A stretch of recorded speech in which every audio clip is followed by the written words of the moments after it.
As the Second World War raged on around the globe, US intelligence was also fighting a stream of enemy spies on its own soil.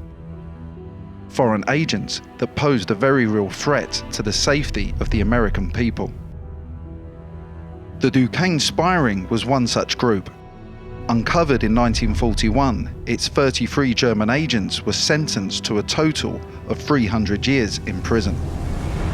Hitler wanted to know every American secret, but dug up only grief for his blundering agents. You'll get the same, Uncle Sam warns all potential spies.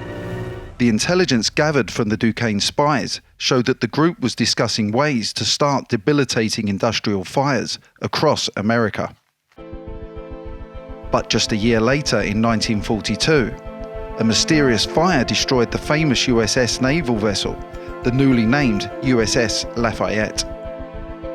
It sent shockwaves through New Yorkers as well as the intelligence community, with many speculating that this was the work of enemy agents and that American ports were at risk. The smoke from the burning liner filled the air over Manhattan. Firemen poured tons of water onto the fire in a desperate effort to stop the inferno before it succeeded in completely destroying the luxury steamer.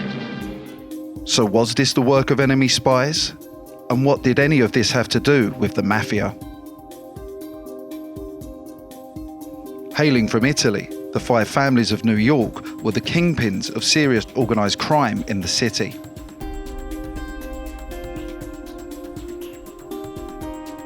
They had a powerful presence among trade unions and dock workers, many of whom were of Italian descent. The Mafia's influence was so powerful in this area that US Naval Intelligence saw no other option than to ask for their help to protect the very city they had at times terrorized. This secret partnership became known as Operation Underworld. Amongst the gangsters they worked with was Joseph Sox Lanza, a captain in the Luciano family who was a labor racketeer. Lanza and his associate Meyer Lansky assisted Naval Intelligence to weed out pro-fascist sympathizers of Nazis' top ally, Italy. But Lanza's boss, Charles Lucky Luciano, was able to offer even more help. Widely regarded as being founder of New York's five families, he was serving a 30 to 50-year prison sentence in Sing Sing for operating a prostitution ring.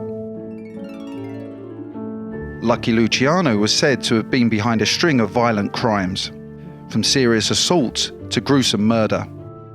It's said that he got his scar and drooping eye during a murderous attack in the 1920s. But up until his incarceration, he's said to have always been able to avoid justice, thus earning his Lucky nickname. With strong ties to the Sicilian Mafia, Lucky was a valuable asset to the US government and its allies in Europe.